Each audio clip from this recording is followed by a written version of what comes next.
we are changing a topic. We will talk about tiny superheroes and microbiome-targeted therapies that pave the way for a healthier gut. Let's give it up for our panelist, Ömer Özkan, CEO at Enbiosis Biotechnology, Philipp Presslauer, founder and CEO at Ventra, Daniel Taerzaden, founder and CPTO of Ventra, and to moderate this panel we have Ilona, Hubbard, clinical research specialist at CHUV, Lausanne University Hospital. Hello, dear panelists, the stage is yours. Ilona, which chair would you like to choose? This one. Okay. Enjoy the session. Thank you.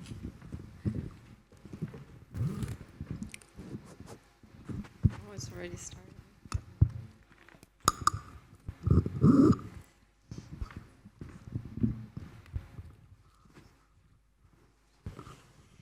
So, we are composed of microorganisms, and all around us, different microbial communities are at work.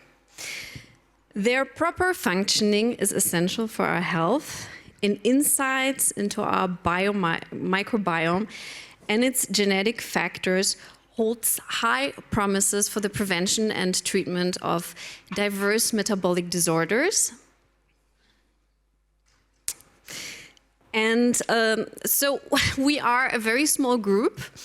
Actually, we had issues finding a panelist who would speak about such a specific area. So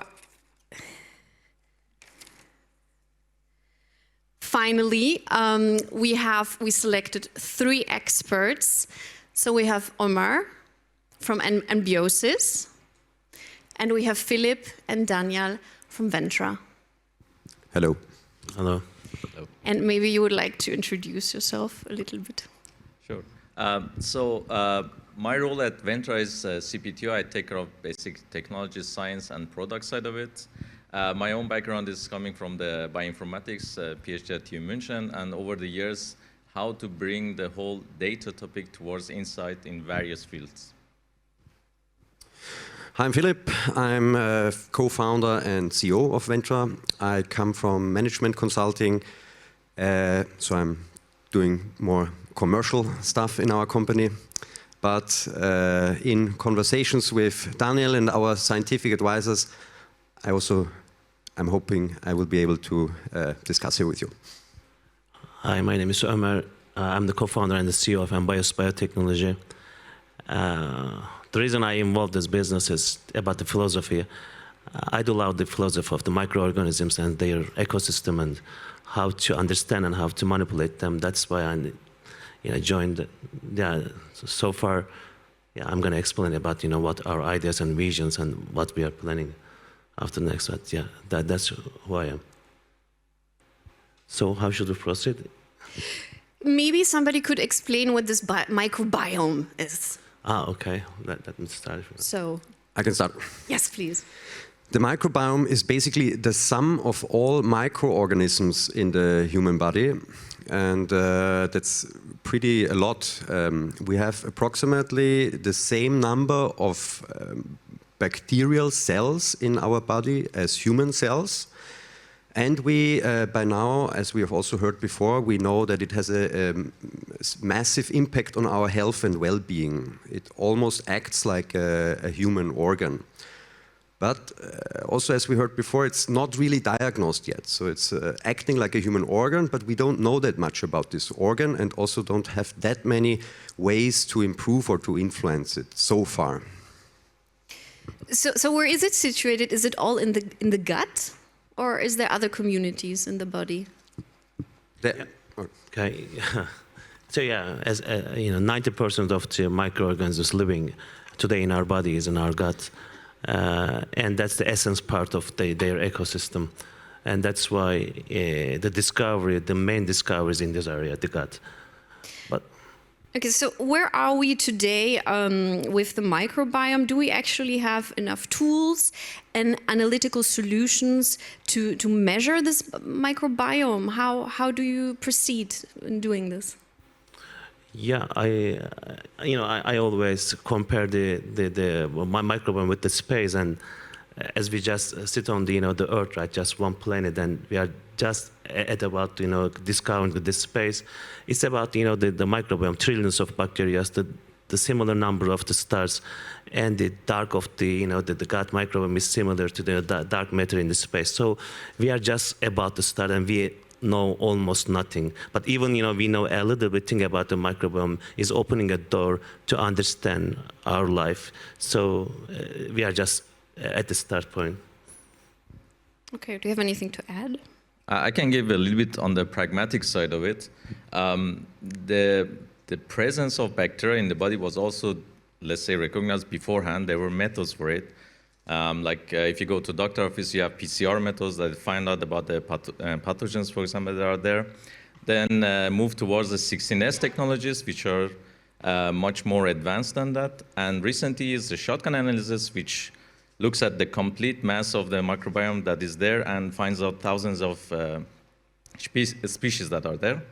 At the same time, the question is, what do you do with all this information that are increasingly generated toward you?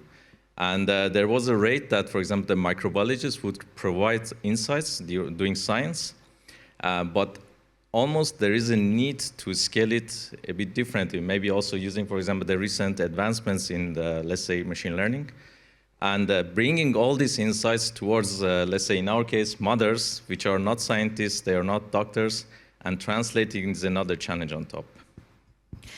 So since we were talking about the AI, could you tell us a little bit more about the analytical approaches?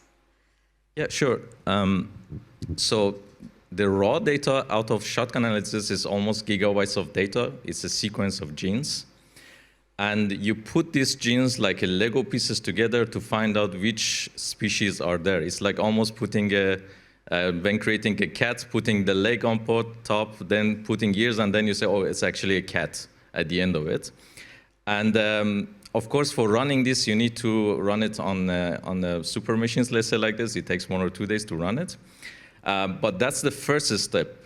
And then, for example, if you find a specific type of bacteria or profiles of bacteria, what does it mean for the body? What functions do they have? And each of them can also function differently in different environments.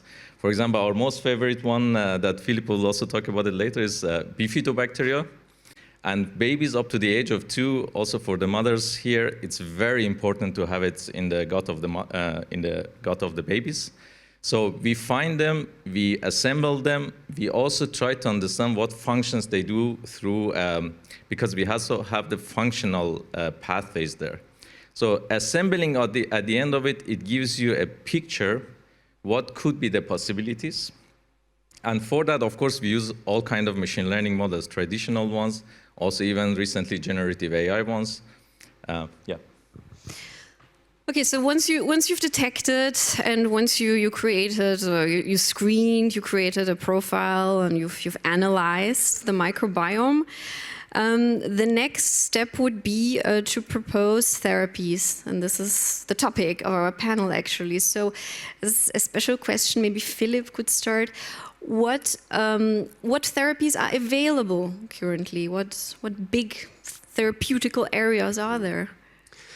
So I'd say the biggest therapy that we are already using are probiotics. That could be fermented food even, like we're using it since centuries already. Recently has been the relevant bacteria have been taken out and are used as a probiotic treatment. This usually supports the digestive system, but it will not change the microbiome lastingly. And here we have a very special situation with infants, with babies, because for babies, the microbiome is not that complex, it's simpler, and it reacts very strong with mother's milk. So for babies that are breastfed, we can actually transform the microbiome lastingly from an unhealthy to a healthy microbiome. Yeah, if we change the microbiome, means the DNA, all the codes in our in that ecosystem. We have to manipulate, and how to manipulate is nutrition is one of the major factor. It's 50 to 60% that's affecting to the change it, and genetic factors and the others. So the diet and diet related the supplements and probiotics today is the soft part of manipulating the gut microbiome. But apart from that, we are able to genetically modify these microorganisms and create next generation probiotics. When we discover some genetic material, and if we are able to develop and genetically modified organisms, these will be the targeted new missionary the bacteria, and that will also affect the gut ecosystem. And the bacteriophage is also a major power. So when we create such a viruses to affect targeted the bacteria, it's also possible to manipulate. So there are different ways. But today's Enbiosis, we are trying to cover many part of this manipulation effects. But as I said, in nutrition, although it is a soft way, it is still the major factor that we have seen. There's also another very interesting therapy that is, I think, currently the most clinical microbiome-based therapy, which are stool transplants. And there, the stool of a healthy donor person is transferred to a person, usually with a very severe infection of specific bacteria. And this has it used to be not healable, and it has a success rate now about 80–90%, and is really on the way to becoming the standard of care treatment. Okay, so yes, I mean, microbiome-targeted therapies, this is actually probiotics, etc., more experimental therapies maybe also. This is nothing new, but now, I mean, in the last years, we are in the digital health sphere, and ecosystems emerged. And you guys are really the pioneers of this. And there's few solutions, maybe almost none. There is no ecosystems yet that would be approved by the FDA, by the EMA. So could you tell us a little bit more about this, about these ecosystems, and why do you need ecosystems? Why don't you just administer the therapies? You mean the ecosystem, the gut ecosystem, you mean, right? And no, I mean the digital health ecosystem. Okay. The fact that you create new therapeutic technologies. Yeah. Actually, everything is new, and unfortunately, the clinical evidences and the regulatory approval is the major part of this process, and there is still a lack of the microbiome-based therapeutics, which is approved just recently. Just one of the microbiome drugs was approved by the FDA, but all the others are still at the claim stage. That's why there's a question mark here. But as we discover in the market, there are lots of products are coming, and most of them are in the clinical stage, and some of them are already approval process. And in the nearest future, we will see lots of microbiome-based therapeutics, regulatory approved product on the market, and we will see in our life very soon. But it had taken a lot of time till today to see these products on the market. There is also a topic of the whole network of players that are there. There are doctors, for example, there are midwives, and this is a typical class, for example, in our case, first people that a mother would basically interact with. And the state of knowledge of doctor from the, for example, microbiome field is at the moment not in the similar, as also Philipp was mentioning beforehand, not in the similar maturity as any other field that is there. So mothers are often basically just left out. If it's not a pathogenic disease that makes the baby sick, usually the advice they get is like go home and do something else.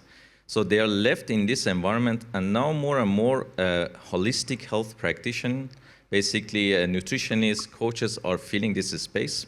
And we see it on ourselves to basically enable these, let's say, non-medical people to be able to support the mothers in this stage until the medicine is there. And of course, there's a whole fact of, let's say, tablets and pills and drug concept of biotech there as well on top.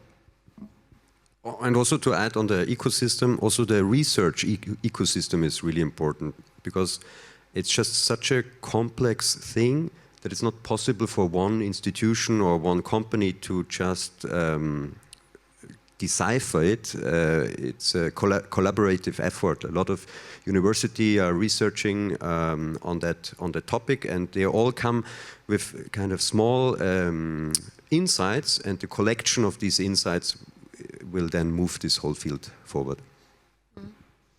It's because it's something that affects a lot of metabolic disorders. And I guess the clinical utility of these microbiome-targeted therapies is clear for some pathologies, and for others it's not yet, and requires more research. Maybe we can move on to the challenges. So our idea was to challenge about what we are struggling at. Yes. Okay. Yes. Actually, it's about the revolution. When you are in a revolutionary process of anything in the world, there are resistance. And today, the conventional medicine has a really strong resistance against a new way of treatment. And the microbiome or microbiome therapeutics or precision, the medicine is something nice word, and people love to hear about it. But when you approach them and tell them about the new way of such kind of treatments, that's what we see. The conventional medicine is resisting because it's quite new, and they haven't studied their medical school. And when you approach them and tell them, look, this is a new way of treatment, and you can apply to your the patients, that is something the conventional reaction that is quite difficult in the market. And apart from that, when you play on the non-regulatory environment, especially the nutrition market, which is the major factor of microbiome, that's what I have seen. The food is so important, and actually more important than chemicals in many parts. But when we see just the food as a food, and it's just the thing that you can buy from groceries, then anybody can have something to say, and without any evidences, people have abstract claims on what about their recommendations, and this is something quite problematic for the patients and for the people who are interested about their gut health, and they are totally confused about what to do, because they hear a lot of claims from different parties with different approaches, and that's actually quite a challenge for us to make them to choose the right way. So the difficulties in or uncertainty in the market and the conventional medicine resistance are the big major challenge that I have seen. Okay, so it's a little bit like sleep. We all sleep. Everybody has an opinion. Yeah. I think a big challenge for microbiome-targeted therapies is the fact that it's fundamentally different to normal pharma. We're not talking about one molecule that can be tested against cancer cells or something like that. It's always a community. We have a community of different bacteria that work together, and we want to put those bacteria into another community that is very stable, and it's very hard to change that because it's an equilibrium, and that makes this whole topic much more complex. And then also on the bacteria itself, we have something like 2,000 up to 2,000 different bacterial species in our gut microbiome, and of those maybe 2/3 are beneficial, so that are all bacteria that could be used as a next generation probiotic, but only 15 or 20 species are currently have the classification that we are even allowed to give them to a human. So creating therapies that are that complex with so many new ingredients that need to go through a very long process is a huge challenge. But there are a lot of companies who are working on that. So I'm sure that will be the future. Thank you. Thank you. I can also add a little bit on the building part of such solution. There is one side on the product side, and there's one on the technology side of it. From the product perspective, if you ever do a gut test, you will see most of the companies will give you a list of all the bacteria that you will have. And to some degree, that's like almost easy. And the moment you ask question, okay, why me? Why in the way of life that I'm at the moment living, this, for example, fact is important, this is where most of these testings fail. And at the same time, if you want to actually build something that has this link knowledge, link insight, it's very difficult. I mean, you cannot just attach a list of bacteria and put it in ChatGPT and just get basically the outcome out of it. And we would, of course, happily put AI also on the name of the company. But really, we have to bring the scientific knowledge of almost 60,000 papers, the scientific knowledge of a lot of clinical trials that are run, for example, on the baby, the lifestyle of the mother and the baby, the way they were born, and put them together at the end in a report style that would be understandable by a normal human and not a scientist. And building this has also a lot of technological challenges that today is almost cutting edge of, let's say, machine learning and AI. Thank you, Daniel. This was really relevant. Now we have 4 minutes left, and this is the moment for you to ask questions or to comment on something. Yes. I can. I have a question. So, is there any evidence on supplemental probiotics working or creating a difference in individuals' microbiome, or is that, yeah, does it work to take on the supplements, probiotic supplements? Okay. I can cover the infant aspect because here we know a lot. We work with 2 universities. And on the infant microbiome is very well researched, and there are even double-blind, placebo-controlled studies that have shown that probiotics for infants with specific gut bacteria, they not only colonize the gut, so they grow there, but they also lead to positive health outcomes. So in this field, it's very strong evidence, actually. Yeah. Actually, I want to add something. Yeah, for the specific, let's say, strains, for example, let's say Akkermansia, there are lots of clinical trials about that strains, and they are showing the positive effect of that bacteria on the gut health. But the problem is, of course, any kind of supplements or any kind of, let's say, not only prebiotics or vitamins, etc., also probiotics, that's gonna affect the gut microbiome, And but the question here is, when you try to show the positive effect, you can show it. It's about what you measure. The problem here is, what I have seen is, when we add a new thing, when we add a new supplement to the system, and when we feed these bacteria, or when we add a new strain to the system, what is happening? What is the overall effect of the our body is the question mark. That's why we do believe the personalized effect of such supplements.